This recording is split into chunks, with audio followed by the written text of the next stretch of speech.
राज्यभरामध्ये सर्वत्र मान्सून सक्रिय झाला असला तरी सह्याद्रीच्या पर्वतरांगा असलेल्या भीमाशंकर पट्ट्यामध्ये सध्या मोठ्या पावसाची प्रतीक्षा पाहायला मिळते। मी सध्या आलो आहोत या ठिकाणी असलेल्या चासकमान धरणावर। या ठिकाणी पाहतो की सध्या या परिसरामध्ये रिमझिम स्वरूपाचा जो पाऊस आहे तो सध्या सुरू असल्याचं चित्र एकंदरीत पाहायला मिळतंय।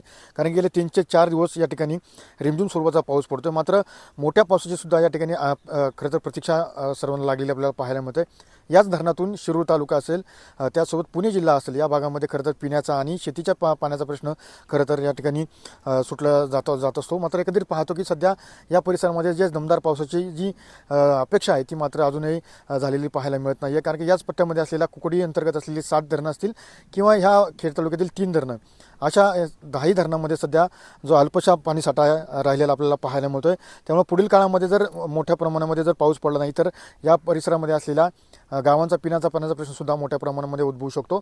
आणि एकंदरीत पाहतो की सध्या हा भीमाशंकरचा पट्टा आहे, सह्याद्रीच्या पर्वतरांगा आहे आणि याच ठिकाणी मोठ्या पावसाची प्रतीक्षा खरं तर लागलेली असती। सध्या जूनचा पहिला आठवडा सुरू झाला आहे आणि या जूनच्या पहिल्या आठवड्यामध्ये खरं तर ही धरणं आहे ती 30 ते 35% भरलेली असतात। मात्र अजूनही अद्यापपर्यंत या परिसरामध्ये मोठा पाऊस पडला नाही, त्यामुळं जी पाण्याची पातळी आहे ती सुद्धा घटलेली या ठिकाणी पाहायला मिळते। मात्र एकंदरीत पुढील काळामध्ये या परिसरामध्ये जी दमदार पाऊस आहे त्या दमदार पावसाची प्रतीक्षा सर्वांना लागलेली या ठिकाणी आपल्याला पाहायला मिळते आहे।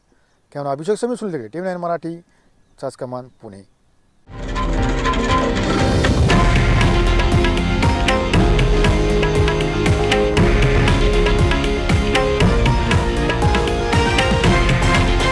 हे आहे देशातील नंबर 1 न्यूज नेटवर्क आणि आपण पाहत आहात TV9 मराठी, एकमेव।